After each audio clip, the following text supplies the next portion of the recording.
All right. So for today's class, we're covering poetry. So this is like my favorite unit. Um, I would like to just teach a class entirely on poetry if that were an option.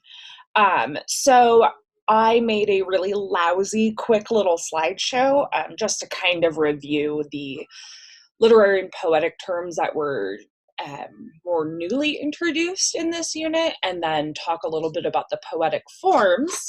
Then we'll go over the writing project for this unit, and then I'm going to go over some poetry because, like I said, I like poetry.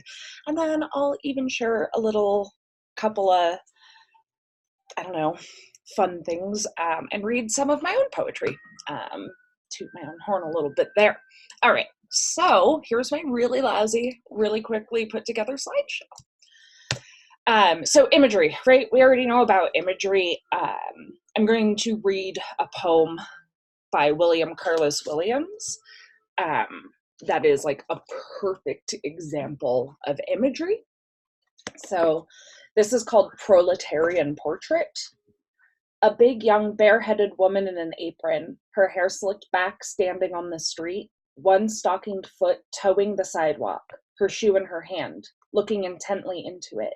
She pulls out the paper insole to find the nail that had been hurting her.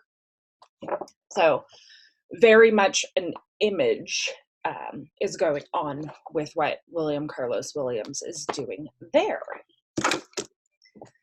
Extended metaphors. So we know that a metaphor is a comparison of two unlike things not using like or as. So an extended metaphor just takes that, instead of like where it's usually on one, maybe two lines, it might go throughout an entire poem. It might go through a whole stanza. Like it's just longer than usual. It is extended. So it's exactly what it sounds like. Anaphora is the repetition of words to intensify an effect or create a melody. We see this a lot in like speeches. We just think of it as repetition, but when we're using it in poetry, it's called anaphora. So if you're repeating like words, I think the example that was in the tutorial was repeating like every was the word that it was being repeated. So you get that idea. Litotes. So this is one that comes up in English 11. And it's an expression that uses two negatives to emphasize a positive using not. So it's like a double negative, basically. And you're just using it to say like something isn't that. So she is not stupid, meaning she is smart. It is not far, meaning it is close. It is not close, meaning it is far. Like things like that. That's what you're looking at with litotes. And then assonance is the repetition of vowel sounds in words that start with different consonants. And then there's also dissonance, which is the repetition of consonant sounds. So I tried to find a different example than the one that was provided in the tutorial. So this is from a Robert Frost poem. Stem end and blossom end, and every fleck of russet showing clear. So we have a lot of the E sounds, stem end and blossom end, and every fleck, like you have that. So it sort of just creates like unity in the overall sound of the poem, kind of creates like a rhythm or a beat inside of what's going on. And then you have meter. This is really important when we're talking about iambic pentameter, because we have pentameter, 5 meter. So meter refers to the number of feet or pairs of syllable within a line. So yeah, so like pentameter, pentameter, iambic pentameter. So penta means 5, and so you have 5 feet. So there are 10 syllables in a line. Okay. All right, and then some poetic forms. So there's the lyric poems. They're usually like relatively short, focusing on emotions. They're about the poet's feelings rather than action. So there are two different forms of sonnets. You are probably familiar with the Shakespearean sonnet, but all sonnets are 14 lines, and they're usually written in iambic pentameter. And then there's Shakespeare, and then there's Petrarch. So Shakespearean, the one that we're usually most familiar with in English, is made up of 3 quatrains. So again, we have qua, which means 4. So 3 sets of 4 rhymed lines, followed by an end rhyming couplet. So couplet is just 2 lines and they need to rhyme. And then Petrarchan sonnet is divided into 8 lines and then 6 lines. And then they have they have a set rhyme scheme, as you can see here. And so they're actually a little bit like different because you get the 8, the octave for 8.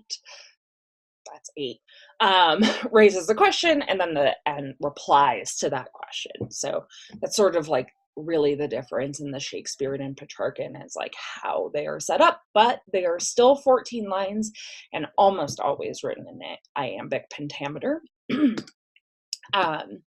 And then there's a narrative poem, which tells a story, and then a ballad, which is a narrative poem, but it rhymes and it has like a rhythm to it. Narrative poems don't necessarily have to. And then haikus, probably familiar with these also. This is sort of just like the short, what I kind of think of as the Americanized version of haikus, but it's taking it down to just a 3-line. So it's 5 syllables, 7 syllables, 5 syllables. And they're usually like descriptive of nature or something. And it's because it's so short and it really has this like very specific structure, they're kind of impactful in that way. I guess that was it. So I only covered some of the forms that it goes over just because they're the ones that were more relevant to the writing project. So look at that now. Zoom in a bit. Okay, so I called this one a playful prance in poetry because you're going to go through a few different styles of poems. So poetry is the spontaneous overflow of powerful feelings. It takes its origin from emotion recollected in tranquility. So the first task, you're going to write a sonnet, and so you can choose between Shakespearean or Petrarchan, and then just indicate which one, so I can make sure like you're doing it. You can choose really like any subject that you want, but I gave you some ideas here. If you want to do a different sonnet, feel free. But yeah, so you're just going to try and write your own sonnet, try and keep it with the iambic pentameter, and then depending on if you're doing Shakespearean or Petrarchan will depend on the actual like structure of the poem. That's why I just want you to indicate it for me. Task 2, we'll just have you write 3 haikus. Again, I just give you some examples for themes, but you can choose different ones, but I would like each of the haikus to be on a different theme. Okay. Task 3A. So if you could try and find some poems by an American poet that you really like. If you're familiar with poetry, pick your favorite poet. I'll talk about a handful of poets in a minute, but like what makes them special? So I have it's kind of hard for me to choose like a single favorite poet, and then sometimes it's hard for me to say that they're American because like T.S. Eliot was born in America, but then he moved to Europe and expatriatized himself. But I love E.E. Cummings. Sorry if you can hear the stuff in the background. I have like a commercial being shot, and they're being a little loud. All right, so then you're going to choose a style like similar to the poet that you like, and then you're going to try and imitate that style. So I'm going to give you an example of that now. So this is a poem by E.E. Cummings, and I studied this poem for the first time. Really, the first time I heard about E.E. Cummings was in 11th grade. When we were talking about like American authors and modernism and stuff. But this is by E.E. Cummings, and I'm going to show you a poem I wrote when I was 16. So it's called In Jest, and a thing about E.E. Cummings is he didn't really title his poems, so most of the titles of his poems are just the first line. But the reason why I also wanted to show you this is because it's a visual thing rather than just reading it to you. It's important to see how he structures everything. So In just spring, when the world is mud luscious, the little lame balloon man whistles far and wee, and Eddie and Bill come running from marbles and piracies, and it's spring, when the world is puddle wonderful. The queer old balloon man whistles far and wee, and Betty and Isabel come dancing from hopscotch and jump rope, and it's spring, and the goat-footed balloon man whistles far and wee. So again, like it's, he's jamming words together, he's adding all this extra space, the lines are totally all broken up. So this is one of the things that he's really known for, is this like actual structural effect in his poem. In this case, it sort of gives it that playfulness that goes along with what he's describing. And so, sorry, this is super small, because it's just like a screenshot from when I was in high school. So this is like 17 years old. But this is to give you an idea of what that like emulation looks like. And so you can see, like, I tried to emulate, the and then the spaces and things like that. So life is children dancing in circles around the flowers and trees, and if they paused for any short interval, maybe they would be heard and even seen. Life is couples in leaf-lavish fall, holding hands and forgetting their troubles as she blows her leaf-lavish wind and the lovers are rising into love.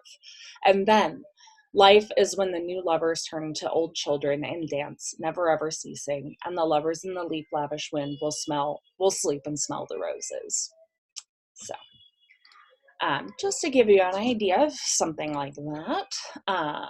And then you'll answer this question: do you think all poets start by emulating something else and then finding their own voice? Why not? Explain. And then you can take any form of poetry that you learned about in this unit and write a poem of any length or structure. If you want to write only 2 lines, you can, but then you have to justify it. Oh, here's a cat. Sorry, I missed that. Could you say it again, please? He activated Siri. So what form did your poem take? Why did you choose this? And then justify your choices. So like, if you're only going to write 2 lines, I'd really like you to justify that. That would be great. Okay, so now that we're done talking about the writing project itself, or you can also go down and look at the evaluation, I am going to just read a few poems for you. So this was one that was linked in your tutorial. It gave you like a little tiny excerpt of it, but I wanted to read through the whole thing because this is one of my favorite poems. Also, I really like poetry. It's very easy to read because it's short. And then there's like a whole depth in the world beyond what's there. But anyway, I'll stop. Okay, The Road Not Taken by Robert Frost. 2 roads diverged in a yellow wood, and sorry I could not travel both and be one traveler. Long I stood and looked down one as far as I could to where it bent in the undergrowth. Then took the other, just as fair, and having perhaps the better claim, because it was grassy and wanted wear. Though as for that the passing there had warned them really about the same, and both that morning equally lay in leaves no step had trodden black. Oh, I kept the first for another day. Yet knowing how way leads on to way, I doubted if I should ever come back. I shall be telling this with a sigh, somewhere ages and ages hence. 2 roads diverged in a wood, and I took the one less traveled by, and that has made all the difference. Another poetic term that is used in this poem and a lot of poems, like most poems, it's called enjambment. So enjambment,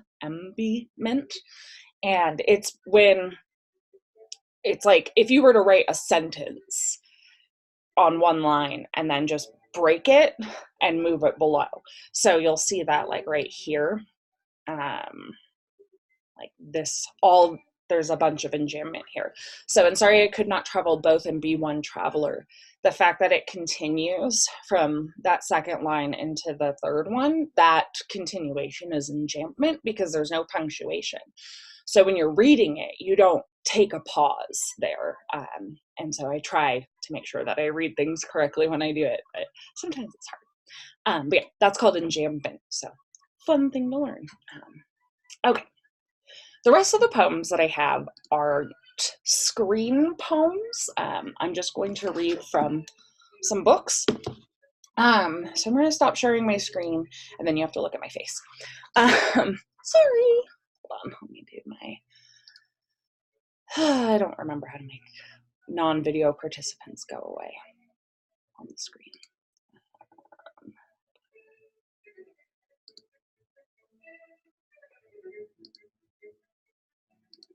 Oh, doesn't really matter. I'm just going to push this away. Oh, I can't. Okay, I can't do that. All right, fun. Cool, whatever. Okay. Change my mind. I no longer want to read another E. Cummings poem. Okay, so I'm going to read a few things from a few different poets. I chose T.S. Eliot and Langston Hughes. Langston Hughes is truly one of like America's greatest poets ever, but I find his work really accessible. It's easy to understand, and then if you think of it in terms of the Harlem Renaissance, and if you've done 11th grade, the Unit 6, like you read a lot about the Harlem Renaissance, and so I just picked out a couple of his works. I like these two choices. Actually, I think I have three. Yeah, I have three choices, and they're very different, and that's why I picked them, because they're all by this one author. So this one's called Borderline. I used to wonder about living and dying. I think the difference lies between tears and crying. I used to wonder about here and there. I think the distance is nowhere. Short. This one's a little longer, but I really like this one. It's called Theme for English B. The instructor said, "Go home and write a page tonight, and let that page come out of you. Then it will be true." I wonder if it's that simple. I am 22, colored, born in Winston-Salem. I went to school there, then Durham, then here to this college on the hill above Harlem. I am the only colored student in my class. The steps from the hill lead down into Harlem, through a park, then I cross St. Nicholas, 8th Avenue, 7th, and I come to the Y, the Harlem Branch Y, where I take the elevator up to my room, sit down, and write this page. It's not easy to know what is true for you or me at 22, my age, but I guess I'm what I feel and see and hear. Harlem, I hear you. Hear you, hear me. We too, you, me, talk on this page. I hear New York too. Me? Who? Well, I like to eat, sleep, drink, and be in love. I like to work, read, learn, and understand life. I like a pipe for a Christmas present or records, Bessie Bop or Bach. I guess being colored doesn't make me not like the same things other folks like who are other races. So will my page be colored that I write? Being me, it will not be white, but it will be a part of you, instructor. You are white, yet a part of me, as I am a part of you. That's American. Sometimes perhaps you don't want to be a part of me, nor do I often want to be a part of you. But we are, that's true. As I learn from you, I guess you learn from me, although you're older and white and somewhat more free. This is my page for English B. And then this is called Deferred. So you may be familiar with the poem like Dream Deferred by Langston Hughes. He wrote like a whole set of poetry called Montage on a Dream Deferred. So it's sort of like related works of poetry. But this is just one of them from that. So this year, maybe, do you think I can graduate? I'm already 2 years late. Dropped out 6 months when I was 7, a year when I was 11, then got put back when we come north. To get through high at 20 is kind of late, but maybe this year I can graduate. Maybe now I can have that white enamel stove I dreamed about when we first fell in love 18 years ago. But you know, rooming and everything, then kids, cold water flat and all that. But now my daughter's married and my boy's almost grown. quit school to work, and where we're moving, there ain't no stove. Maybe I can buy that white enamel stove. Me, I always did want to study French. It don't make sense. I'll never go to France, but night schools teach French. Now at last I've got a job where I get off at 5 in time to wash and dress. So, s'il vous plaît, I'll study French. Someday I'm going to buy 2 new suits at once. All I want is 1 more bottle of gin. All I want is to see my furniture paid for. All I want is a wife who will work with me and not against me. Say, baby, could you see your way clear? Heaven, heaven is my home. This world I'll leave behind. When I set my feet in glory, I'll have a throne for mine. I want to pass the civil service. I want a television set. You know, as old as I am, I never owned a decent radio yet. I'd like to take up Bach, Montage of a Dream Deferred. Buddy, have you heard? A few Langston poems. And then T.S. Eliot, one of my favorite poets. He was mentored by another one of my favorite poets, Ezra Pound. I was going to read some Ezra Pound, but for whatever reason, the only book I have of his is The Peace in Cantos, and it's one entire poem. That's what it is. But after I graduated from college, I got this tattoo, and it's from The Peace in Cantos by Ezra Pound. It's a little hard to read from there, but it says Amo ergo sum, which is a play off of the Rene Descartes Cogito ergo sum, but it means I love, therefore I am. Anyway, so he mentored T.S. Eliot, and he did a lot of editing of his works. I'm going to read one entire poem by him called The Love Song of J. Alfred Prufrock. It's a few pages. It's not too bad. And then I'm going to read part of another one of his poems called The Hollow Men, because it's quite a long poem. Wanted to read part of another one, but then I didn't mark it. Okay, I think I'm also going to read part of this one too. Sorry, I like poetry. Okay, so The Love Song of J. Alfred Prufrock. So it starts out with there's like Italian, and I don't have the translation written down in my book. So this is a book from college, and I wrote all over it. But anyway, this is The Love Song of J. Alfred Prufrock. So think about the description of him and sort of how things go in the poem. There's a little bit of like irony and stuff. Okay. Let us go then, you and I, when the evening is spread out against the sky like a patient etherized upon a table. Let us go through certain half-deserted streets, the muttering retreats of restless nights in one-night cheap hotels and sawdust restaurants with oyster shells. Streets that follow like a tedious argument of insidious intent to lead you to an overwhelming question. Oh, do not ask, what is it? Let us go and make our visit.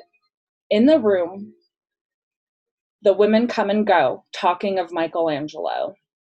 Sorry, interjection here. This is this imagery here is like some of my favorite imagery in all of literature, and I actually really want somebody to draw it so I can get it tattooed on me.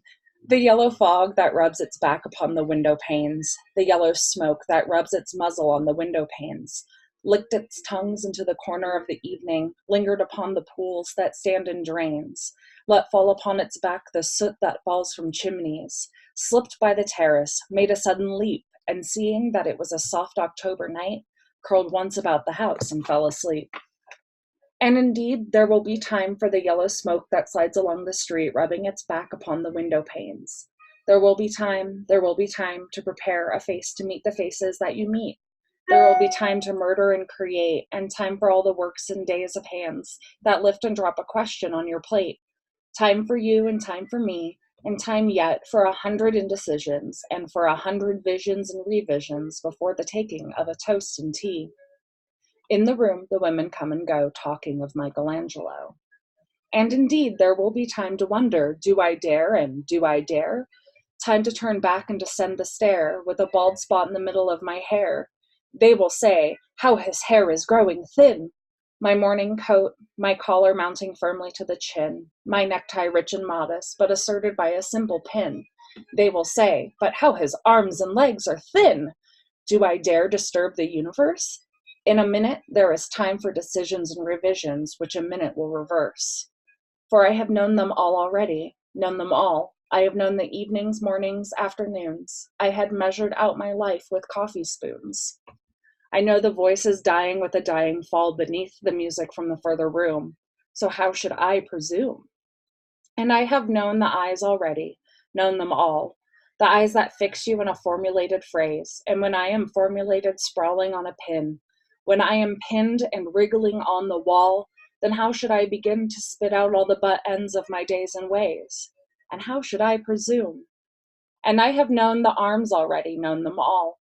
Arms that are braceleted and white and bare, but in the lamplight downed with light brown hair. Is it perfume from a dress that makes me so digress?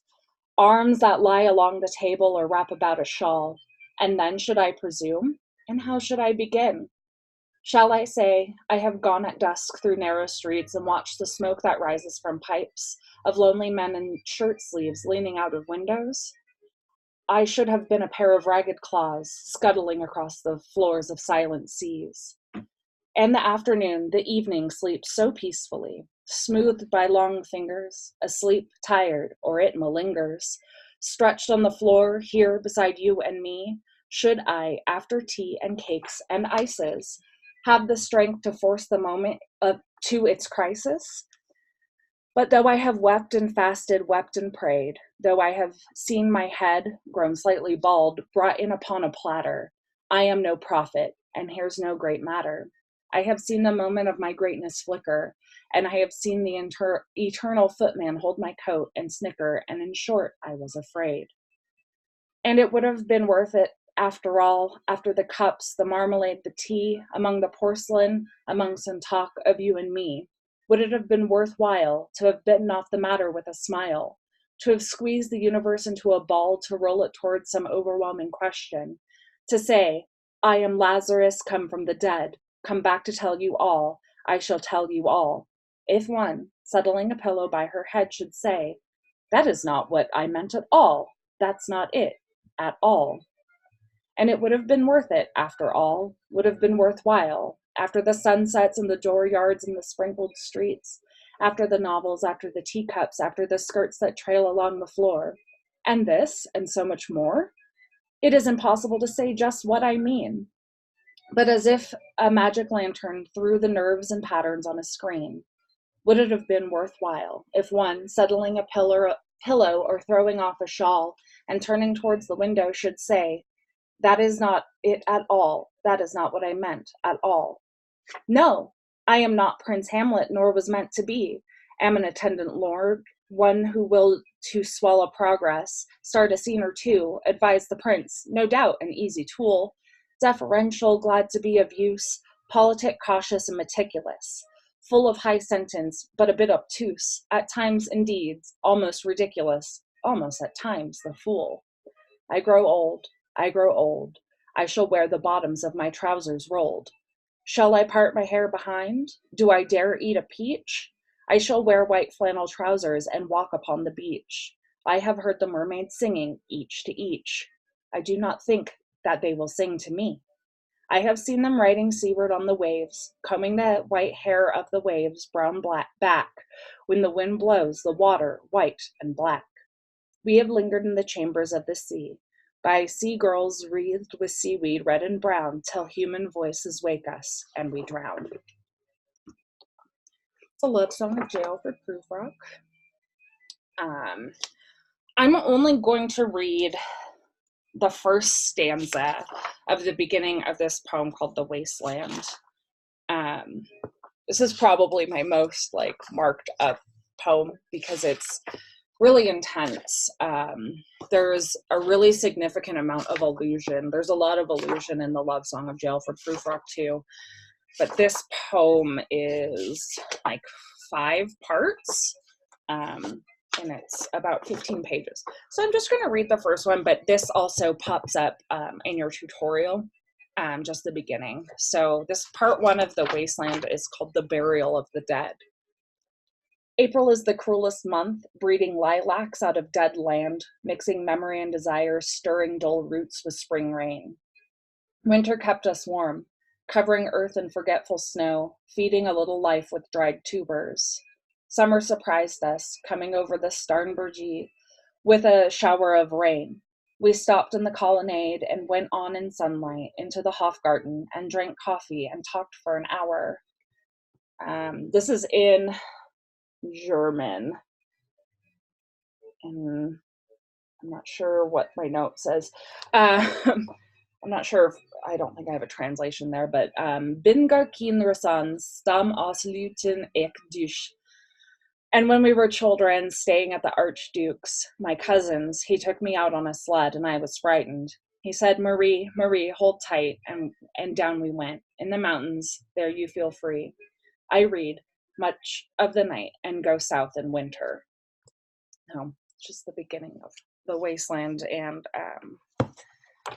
it's, like I said, it's a really long poem. And he goes through and he uses a lot of foreign language too. It's meant to make his poems more universal, but it's also sort of like, look how smart I am, because modernists were really into that. And then this is the last poem I'll read by somebody who's not me, and then I'll read one poem that I wrote, and then we'll wrap up. But this is called The Hollow Men. It's a pretty dark one. It's sort of about the idea of like the end of the world and stuff, but it's another really good one. It's broken into a couple of parts. I think it's like a 5-part, but it's a much shorter poem. So we are the hollow men. We are the stuffed men leaning together, headpiece filled with straw. Alas, our dried voices, when we whisper together, are quiet and meaningless as wind and dry grass, or rat's feet over broken glass in our dry cellar. On Enjambment, almost that entire first stanza is enjambed. Shape without form, shade without color, paralyzed force, gesture without motion. Those who have crossed with direct eyes to death's other kingdom remember us, if at all, not as lost violent souls, but only as the hollow men, the stuffed men. Eyes I dare not meet in dreams. In death's dream kingdom, these do not appear. There, the eyes are sunlight on a broken column. There is a tree swinging and voices are in the wind singing, more distant and more solemn than a fading star. Let me be no nearer in death's dream kingdom. Let me also wear such deliberate disguises, rat's coat, crow skin, cross staves in a field, behaving as the wind behaves, no nearer. Not that final meeting in the twilight kingdom. This is the dead land. This is the cactus land. Here the stone images are raised. Here they receive the supplication of a dead man's hand under the twinkle of a fading star. Is it like this in death's other kingdom, walking alone, at the hour when we are trembling with tenderness, lips that would kiss form prayers to a broken stone? The eyes are not here. There are no eyes here in this valley of dying stars, in this hollow valley, this broken jaw of our lost kingdoms. In this last meeting places, we grope together and avoid speech, gathered on this beach of the Tumid River, sightless unless the eyes reappear as a perpetual star, multifold rose of death's twilight kingdom, the hope only of empty men. Here we go round the prickly pear, prickly pear, prickly pear. Here we go round the prickly pear at 5 o'clock in the morning. Between the idea and the reality, between the motion and the act, falls the shadow, for thine is the kingdom. Between the conception and the creation, between the emotion and the response, falls the shadow. Life is very long. Between the desire and the spasm, between the potency and the existence, between the essence and the descent, falls the shadow. For thine is the kingdom. For thine is, life is, for thine is the. This is the way the world ends. This is the way the world ends. This is the way the world ends. Not with a bang, but a whimper. All right. So, I am going to put this on the screen, I guess. So this is a 2-parter that I wrote. This is just sort of an example for free verse, but this is about my parents' house. Um, I grew up in one home, and then we remodeled the house, and it looked a lot different. And so I wrote the first part about that, and then my parents have since moved to Oregon, and so I wrote like a second part kind of about that. And then after this class will be done. Yeah, so it's called "This Is Not the House I Grew Up In." So, this is not the house I grew up in. The walls were not peach, but rather they were white with dirt smudges and photos of people I never knew. These cold, hard floors were not that on which we built our forts under the coffee table, colored in out-of-line mistakes of red, green, and blue. Only the green velour couch remains as a vestige to those innocent childhood acts. The fireplace was not rock solid and gray like it is now, but that gold brick that shone like the light we had on Christmas morning in our eager eyes. There is no height marker on the kitchen wall where I would feebly compete with my older brother to see who was the tallest and, therefore, the best. No, that disappeared long before I turned 12 and surpassed the height of my mother like she promised. The walls of my bedroom are no longer wallpapered with the idols of my youth, but are now barren and white, perhaps more reflective of what I idolize now. The 2 olive trees are gone from the yard, my brother's allergies too bad, and perhaps that is why they never brought us peace. The truck is gone, and I used to dangle my feet wishing I was big enough to touch the ground. I never got that chance. Daddy's chair is gone, replaced by one that I never had a chance to fall asleep in with the TV on. Mom's collection of old glass bottles are gone from the window that now faces an unfamiliar lawn at a house I hardly recognize. This is not the house I grew up in. 2. This is not the house I grew up in. This is not a house in which I've lived, a new place, a new state. There is land at this house more than just a yard. This is not the house I grew up in, but many of the artifacts here are the same. The photos of people I never knew remain, and there are so many that are new. My nephew's face now on the walls, not even a twinkle in my brother's eye before. These walls, a different color in every room, will never show the marks of who was taller and therefore the best. This is not the house that I grew up in, but Mom's glass bottles line the walls of her greenhouse. This is the only place where things here grow. This is not the house I grew up in, but there are trees here, and who cares if my brother is allergic? He lives over 1,000 miles away. No, he and I do not live here, and it is a place we will never grow. This will never be a house to grow up in. It is only a place to grow old. Perhaps my parents will die here, in this house in a town, in a city, in a state that I did not grow up in. Hopefully you feel inspired for your playful prance and poetry. Please let me know if you have any questions about the assignment or any of the poems or terms that were brought up in class. But otherwise, that's it. So enjoy and good luck with Unit 4.